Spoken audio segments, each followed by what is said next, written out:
안녕하세요. 형법 강론 판례 강의 두 번째 시간입니다. 전 시간에 이어서 성범죄 마치고 계속 진행할게요.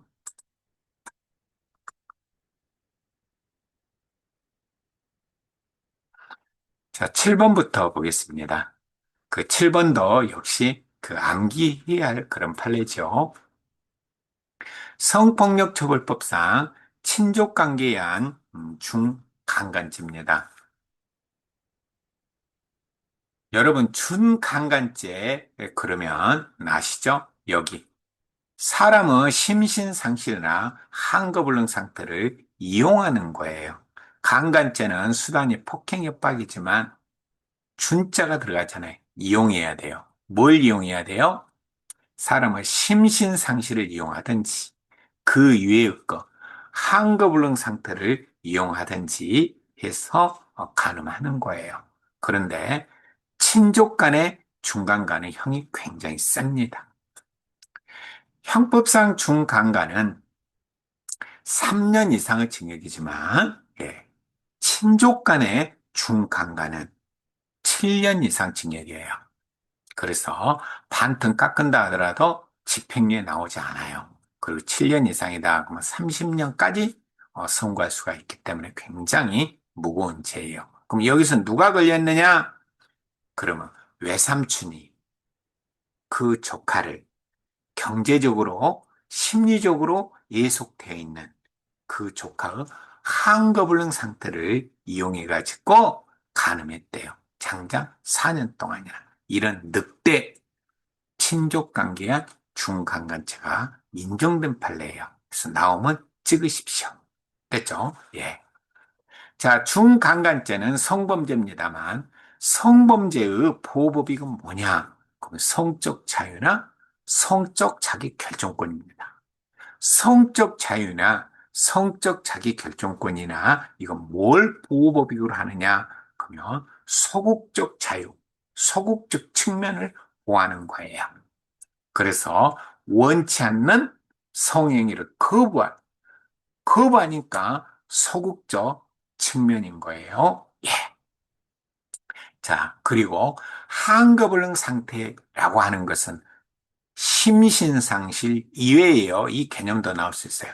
심신상실 상태 이외의 원인이에요. 그러니까 뭐 경제적으로, 심리적으로 반항이 절대적으로 불가능한다든지 아니 현저히만 곤란하래도 해요. 이 조카처럼 현저히 곤란한 거죠.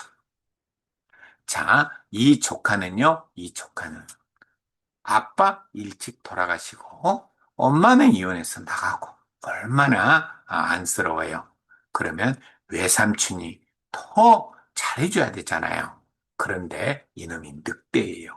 이에 19살 때부터서 외삼촌을 의지해서 오갈 데 없는 그 조카. 그래서 경제적으로 심리적으로 이렇게 예속돼 있는 애를 그 상태, 한거불능 상태를 이용해서 4년 동안이나 간음한 놈이야. 그래서 이런 애들을 우리가 뭐라고 이야기하느냐? 줄여서 인스 그래요. 그래서 결국은 친족관계와 준강간죄로 처벌된 그런 판례입니다. 그래서 이 판례에 한번 봐보시면 외삼촌인 피고인이 아버지는 죽고 어머니는 이혼해서 집 나간 그런 애삼촌에게 의지하면서 함께 살던 조카를 19살 때부터서 경제적, 심리적으로 계속돼서 한거를 못하는 그런 상태를 이용해서 간음했기 때문에 이 녀석은 친족관계한 준강간죄다 판례입니다. 넘어갑니다. 8번 판례도 굉장히 중요합니다. 전에 우리 여러분 전원합체 판례 나왔죠? 예. 그 전원합체 판례에서는 군형법상 추행죄가 안 됐어요. 그러면 전원합의체에서 죄가 안 됐던 판례는 뭐 있느냐? 그러면 군인들이 독신자 숙소에서 자기들이 살고 있는 독신자 숙소에서 그것도 휴일을 이용해서 그렇게 해서 그래서 학문 성교 등 했기 때문에 탑 무죄야. 왜 무죄야? 군인도 성적 자유나 성적 자기 결정권이 있는 거야. 그래서 자기 독신자 숙소에서 그리고 언제? 휴일날 알겠죠? 근무 시간에 휴일. 자발적인 합의에 의해서 성관계를 가졌기 때문에 군형법상 추행죄가 됐다 안 됐다? 안 됐다. 근데 이건 돼요. 이건 돼요. 정말 간땡이 무슨 놈들이에요. 어디서 했어요? 불러봐. 생활관 내에서. 알겠죠? 예, 생활관 내에서. 이것도 근무연 속성상이에요. 예, 그리고 막사 화장실. 그죠? 군인들이 묵고 있는 건물 화장실에서. 그것도 불침범 쓰고 있었어요. 그런데 국왕성교하고 참 간땡이가 무슨 놈들이에요. 그래서 일행이 넣어서 생활관 내에서 알겠죠? 주행하고 이행이는 막사 알겠죠? 군인들이 살고 있는 그 건물 화장실에서 불침범 쓰다가 예 주행을 했다라는 거죠. 물론 자발적으로 합의에 의해서 서로 간에 이렇게 구강선거도 하고 주행을 했습니다만 이건 무조건 취업을 해야 돼요. 이건 군기를 잡기 위해서라도. 알겠죠? 군기. 그래서 이 녀석들은 바로 생활관 내에서 막사 화장실에서 추행을 서로 간에 했기 때문에 이건 군기를 직접적으로 침해한 행위다. 해서 군용법상 추행죄로 처벌된 판례입니다. 자발적인 합의에 의해서 추행을 했다 하더라도 마찬가지입니다. 그래서 이 군용법상 추행은 바로 군기를 갖다가 제대로 세우기 위해서다라는 거죠. 국가 안보가 흔들려 버리면요. 그래서 인권이나 기본권 아무 소용없습니다.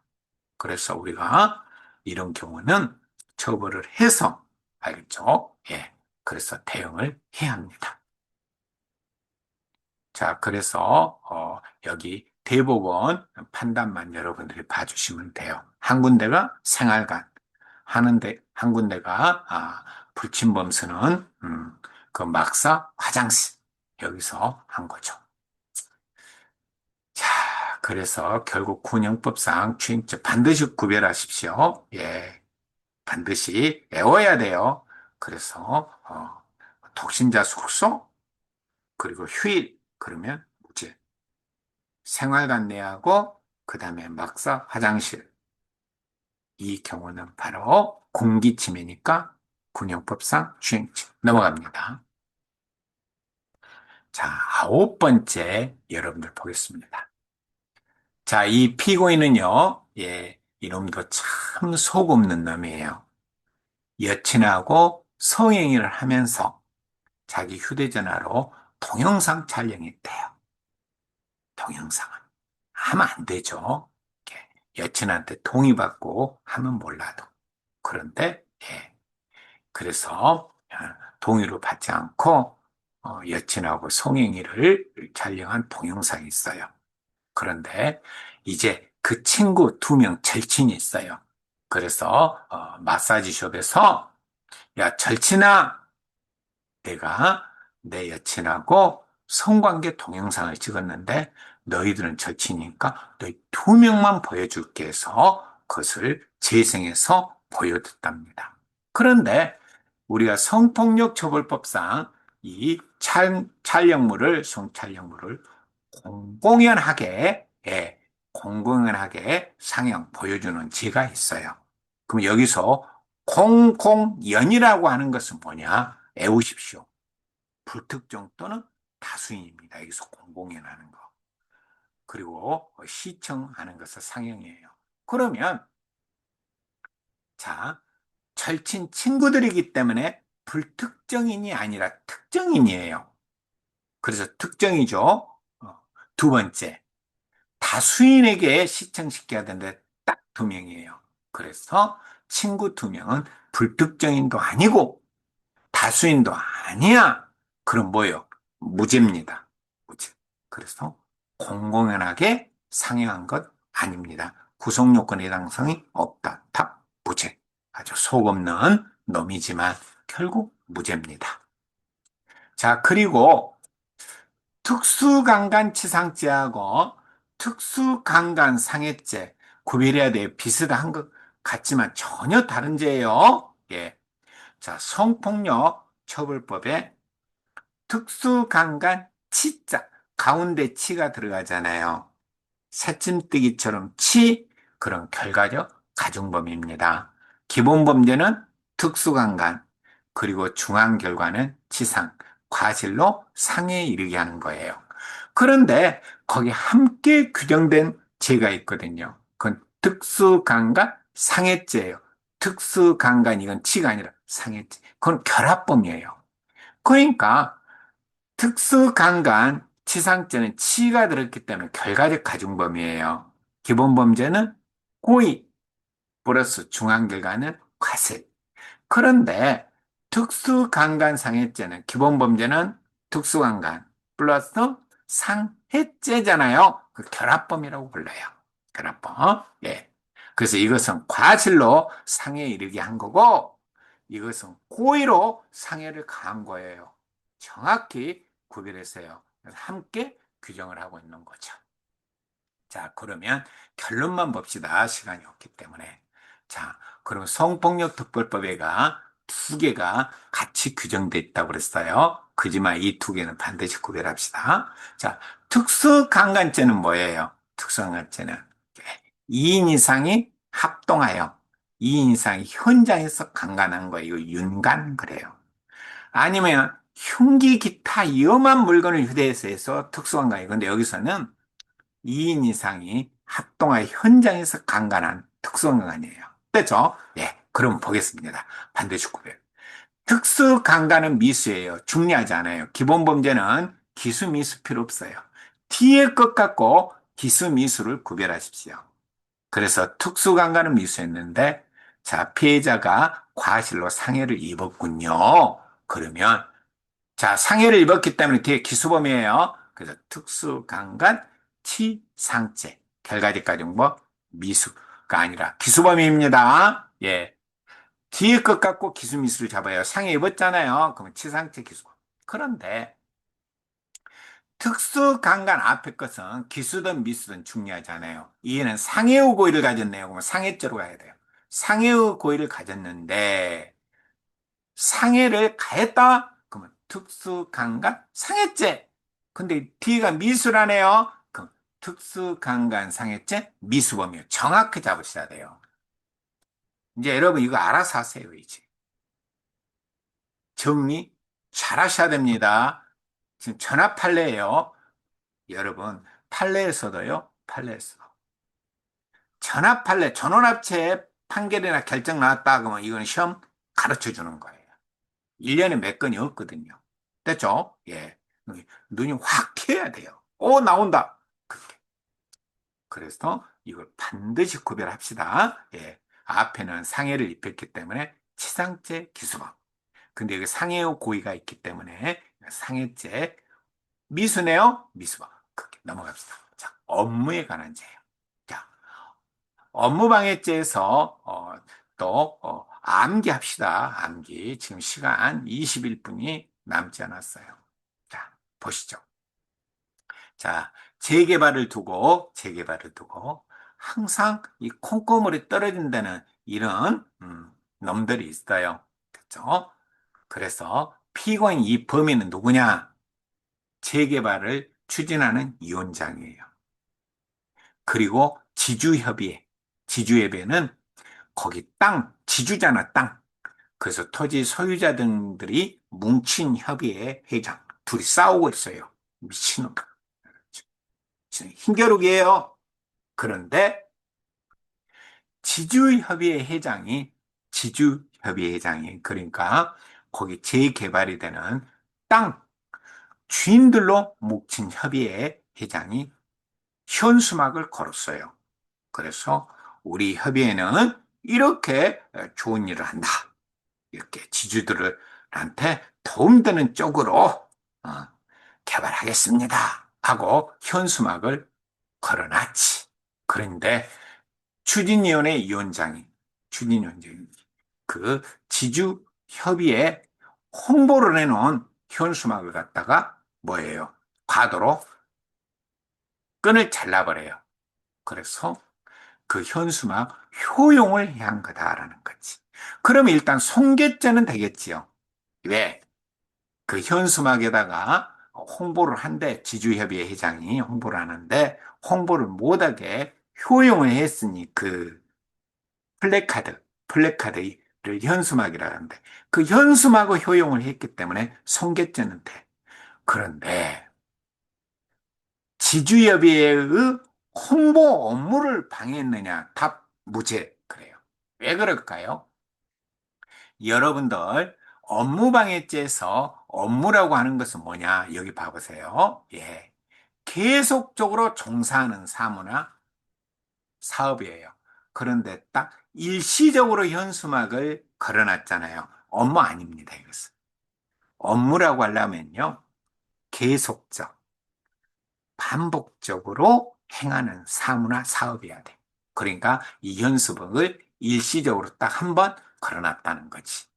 그러니까 그 현수막을 갖다가 과도로 잘라서 효용을 했다면 손괴는 되지만, 그러나 위력에 의한 업무방해는 아니다.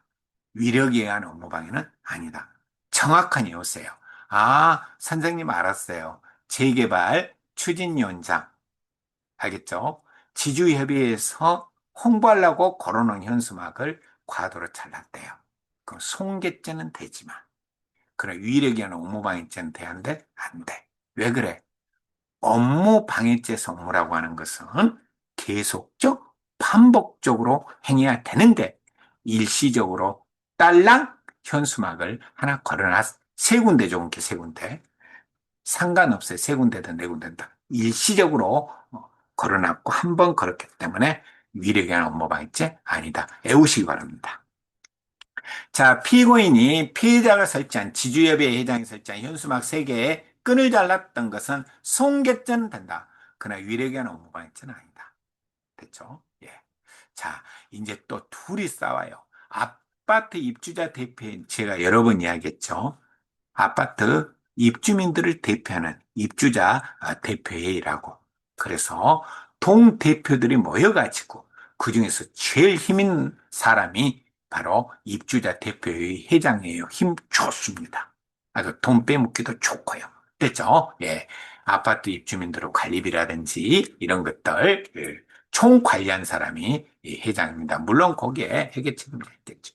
근데 전임 회장하고 후임 회장이 싸워요. 이렇게 서로 그래서 그 지 다툼이 있는 거예요.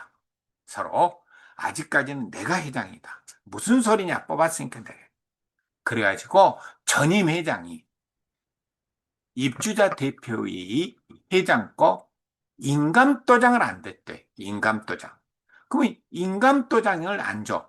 그러니까 후임 회장은 임기 시작됐는데도 불구하고 인감도장을 안 주니까 후임 회장이 너 위력에 의한 그 쥐를 한 것도 위력에 의한 업무방해죄다 하고 예, 고소한 사건이요. 답 무죄입니다.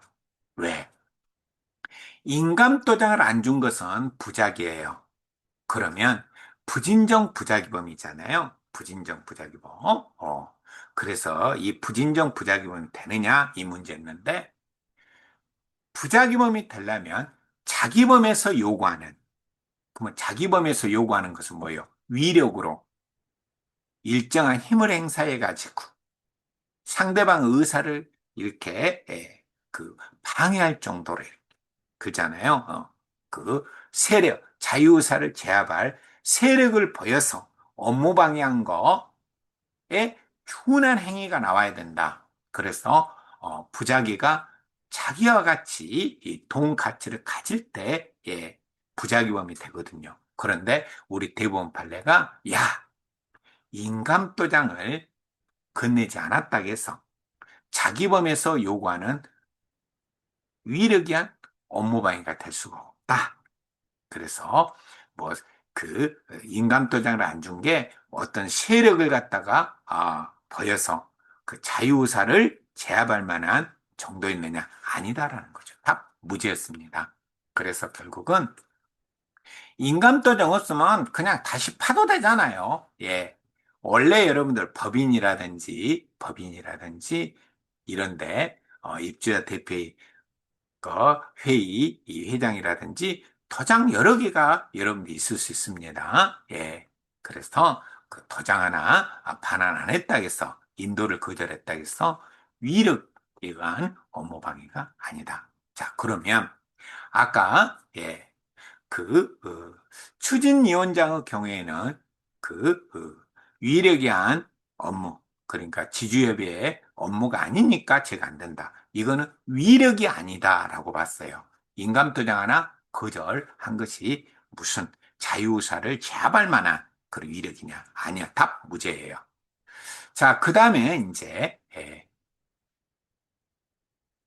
자, 이것도 무죄였습니다. 그러니까, 최근에 나온 판례들이 다 무죄네. 예. 그래서 그 재개발 추진위원장 무죄 애압을 해요. 그냥 모르겠으면 무죄. 그는 지주협의회 회장 업무 아니다. 됐죠. 두 번째는 아까 전임 회장, 그 입대 회장, 전임 회장이 그렇게 위력행상 강이다. 무죄. 그러면 이거는 뭐냐? 그러면 자, 피고인들이 이렇게 전쟁을 반대하는 시민단 체원들이에요. 그리고 또 거기에 구경 같은 시민들이 이렇게 해서 이제 위례관 업무방해죄로 기소된 사건인데 이것도 무죄예요. 한번 봐보겠습니다. 이 피고인들은 주로 누구라고요? 전쟁을 반대하는 시민단 체원들이에요. 그날 2022년 대한민국 방위 산업전. 그래서 방위산업전이라고 하는 것은 뭐냐면 뭐 전쟁 무기를 전시해 놓은 겁니다. 그런데 거기 장갑차하고 전차가 이렇게 전시가 되어 있는데 그 위에 올라가서 전쟁을 반대한다 이렇게 외친 거예요. 이게 위력이한 업무방해는 아니다라는 거죠. 그 정도 갖고는 아니다. 그래서 자, 그 회원들이 여기 전시장 장갑차하고 전차 위로 올라가가지고 바이올린도 연주하고 그리고 반대한다. 이게 무슨 이력입니까?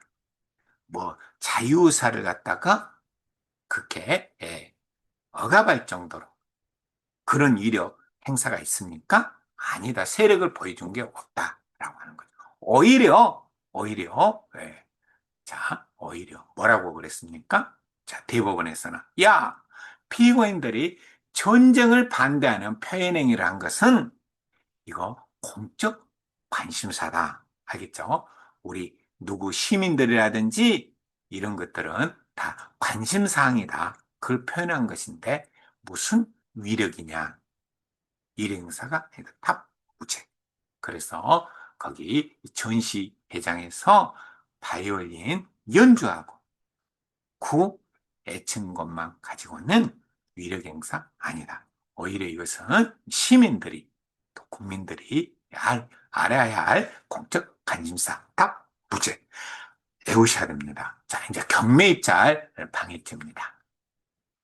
여러분들 경매 방해죄인데요. 이 두 개는 그대로 외우셔도 되겠습니다. 거의 동일한 취지의 판례예요. 자, 여러분 우리가 전세 사는 사람들 많죠. 그러면 전세 산다라고 하는 것은 원래 제가 민법 공부 가르쳐 주고 싶은데 제가 생략할게요. 여러분들이 주로 전세를 산다? 아니에요. 전세는 물건인데요. 이렇게 이야기해요. 임대차 산다 이래야 맞아요. 채권이거든요. 예. 그래서 우리가 집을 빌려요.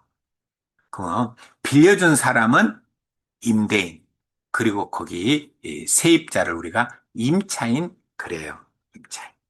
그래서 임차인이 그 집에서 우리가 그냥 임대차를 전세라고 그냥 불러버려요. 일반 국민들은 그냥 제가 이야기할게요. 임대차든 그 뒤에 판례는 전세 이렇게 나옵니다. 원래는 틀리다니까요. 예. 전세권은 물권에 나오고 임대차는 채권에 나와요. 근데 그런 거 여러분들 따지지 말고 주로 임대차인데 전세로 이렇게 이야기해요. 그런데 여러분 있잖아요. 제 제자들이 이를테면 경찰들도 임대보증금 떼이고 오는 제자들이 있어요. 그럴 때는 제가 야, 너 아무리 경찰이 형사법만 했다 했지. 야, 경찰 딱 되면 민사법대로 민법하고 민사소송법도. 그러니까 돈을 떼이지 이 말이에요. 그래서 여러분들이 임대차 보증금, 그 소중한 임대차 보증금 있잖아요. 그 돈을 찾으려면 대항력을 갖춰야 돼, 일단. 그 소중한 그 임대차 보증금을 찾으려면 그건 뭐냐? 대항력이 인주예요, 인주. 최우선 변제금이라도 좀 찾으려면 인주. 그 말은 인이 뭐요? 인도. 얼른 짐을 풀어놔야 돼요. 그 집. 그 다음에 주민등록이 되어 있어야 돼요. 그러면 그 집이 경매에 나갔다 하더라도 국가라든지 다른 채권자보다도 최우선 변제금이라 해가지고, 예, 몇 천만 원이라도 먼저 받아요. 알겠죠? 예, 지역마다 다르기 때문에 생각한다 그랬어요. 자, 다시 한번 묻겠습니다. 여러분들이 임대차 보증금을 주고, 예, 이렇게 집주인한테 들어갑니다. 그런데 그 건물이 경매가 나갑니다. 경매. 이제 다른 사람한테 팔려요. 여러분 소중한 임대차 보증금을 찾으려면 일단 대항 요건을 갖추셔야 돼요. 그 대항 요건이 뭐냐? 그러면 인주, 도장증 인주. 인이 뭐예요? 인도. 거기서 살고 있어야 돼요. 소액 보증금이나 찾려면 이사 옮기면 안 돼요. 예. 두 번째, 주민등록을 거기다 놔둬야 돼요. 이 대학로. 그렇습니다. 자, 그런데 대부분 허위로 하는 사람이 있어요. 이를테면 집주인이, 야, 너 이제 경매로 나간대.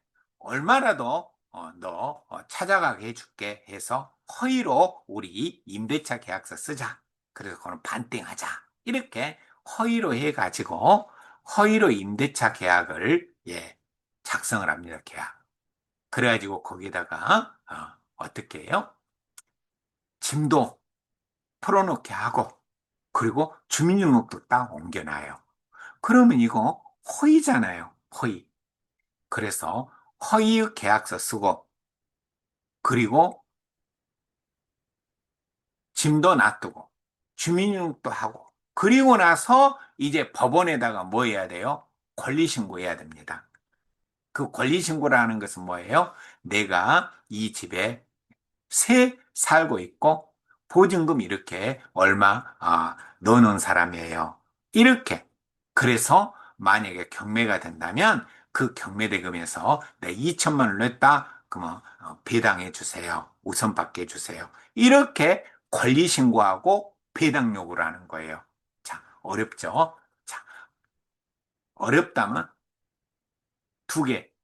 다 경매방해죄 된다. 이렇게 보시면 돼요. 왜? 자, 봐보겠습니다. 그, 부동산이 강제 경매 됩니다. 그러니까 판결에 의해서 확정 판결에 의해서 집이 경매로 나가요.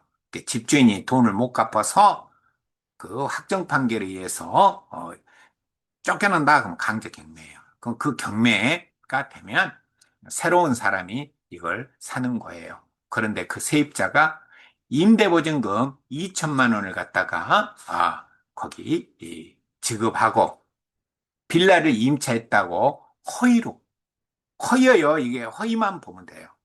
그 허위로 작성한 부동산 임대차 계약서에다가 그다음 뭘 첨부해요? 권리신고. 법원에다가 그 판사님 그 제 여기 권리가 임차권이 있습니다. 임차권이. 저는 인도도 하고 있고 주민등록도 되어 있거든요. 임차권 권리가 있으니 만약에 경매 나가면 그 경락대금에서 내 거 2천 먼저 배당받게 해주세요. 나눠주세요. 이렇게 허위로 신고한 거죠. 그러면 법원은 속아버리겠죠. 그래서 이게예요. 그래서 위계로 경매방해죄가 되는 거예요. 그리고 이 경매방해죄는 위헌범입니다. 그래서 사실은 이 돈 찾지는 못했어요. 왜 찾지는 못했느냐 이거예요. 여러분 여기서 최우선 변제금을 받으려면 등기부에 경매 결정 전에 있어야 돼요. 경매 개시 결정 전에 등기부에 나와 있어요. 개시 결정한다고. 그럼 그 전에 인주가 돼 있어야 돼요. 그 짐도 풀어져 있고 주민등록도. 근데 이 애들은 개시 후에 그러니까 등기부에 경매가 개시됐다고 결정이 났는데 그 후에 계약서도 만들고 예, 주민등록도 전입했고 그다음에 짐도 갖다 놓고 그래서 이 애들은 위기에 의한 경매방해죄가 됐던 그런 판례입니다. 알겠죠? 그래서 아예 애웁시다. 부동산 깡저경매 사건에서 허위 임대차 계약서를 작성하고 허위로 언제 경매 개시 결정 후에 그 경매 개시 결정 후에는 돈 안 줘요. 배당을 안 줘요. 그래도 위험은 있다 이 말이죠. 위험은. 그리고 또 하나가 왜 위험이 있느냐? 거기에 경매에 참여한 사람들이 세입자가 있네 그러면 안 받아버려요.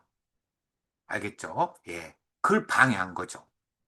그래서 공정을 해야 한 거예요. 그래서 결국은 외워도 됩니다. 이것은 어렵기 때문에. 그래서 집주인이 나고 세입자가 짜고 그래서 허위의 임대차 계약서를 쓰고 그리고 이제 법원에다 뭐예요? 권리신고 나 임차인입니다 신고하고 그리고 경락대금에서 나 2천만 원 보증금인데 먼저 나눠주세요. 이렇게 신청했다면 뭐라고? 위계에 의한 경매방해죄 됩니다. 위계에 의한 경매방. 그리고 또 뭔 죄도 되느냐? 사기 미수죄도 됩니다. 암기합시다. 사기 미수죄. 어차피 이 돈 찾을 수 없어요. 이미 그 경매 개시결정 등기회가 딱 픽스가 돼요. 그 이후에 했기 때문에 법원에서 배당 안 해줘요. 그래서 외워요. 위계한 경매방해죄와 사기 미수죄라고. 됐죠? 예. 자, 이것도 마찬가지입니다. 그 허위의 전세 임대차 계약서 그래요. 이것도 판례가 이거 잘못 쓰는 거예요. 전세는 원래 물권이에요. 쓰더라도 임대차 계약서라고 해야 돼요. 예. 근데 제가 그거는 여러분들한테 이것도 임대차 보증금인데 뭐 상관 안 할게요. 아무튼 그 막 판례가 섞어서 써버리는데 이기한 경매방해죄 됐다고? 예. 그리고 돈을 못 찾았으니까 사기 미수죄. 알겠죠? 만약에 법원이 속아버렸다. 그걸 잘 체크를 안 해버렸어요. 그럼 기수가 되겠죠. 그래서 아무튼 여러분 허위의 임대차 계약서 작성 그리고 그 계약서에다가 권리신고 내가 2천만 원 보증금을 낸 세입자가 맞서 임차권이 있어 권리 그래서 나 만약에 그 집이 팔려서 경락등이 나오면 나한테 2천 배당해 주세요 하고 신청했다면 얘들은 이연범이에요. 이연범. 그래서 위기한 경매방해죄가 된다. 애월하겠어요. 예. 자, 그 다음에 이제 재산범죄는 다음 시간에 하겠습니다. 자, 여러분, 좀 제가 지루하게 한 것 같아요. 왜 그러냐면, 여러분들 그 주택임대차 보호법이나 이런 것들이 굉장히 중요하고요. 여러분들이 이제 경찰관이 돼가지고, 집을 사면 좋겠습니다만은, 그 여러분들이 지원한 뭐 어디 다른 지역에 만약에 주택 임대차로 세를 살게 되면 그 보증금 찾으려면 인주 알겠죠? 그리고 나머지 돈까지 최우선 변제금까지 찾으려면 확정일자까지 인주 확 여기까지 해야 되고 아무튼 그 나머지 내용은 다 설명 안 하랍니다. 예. 자, 수고하셨고요. 다음 시간에는 재산에 관한 죄를 보도록 하겠습니다. 자, 지루하게 해서 죄송합니다. 이번 시간은.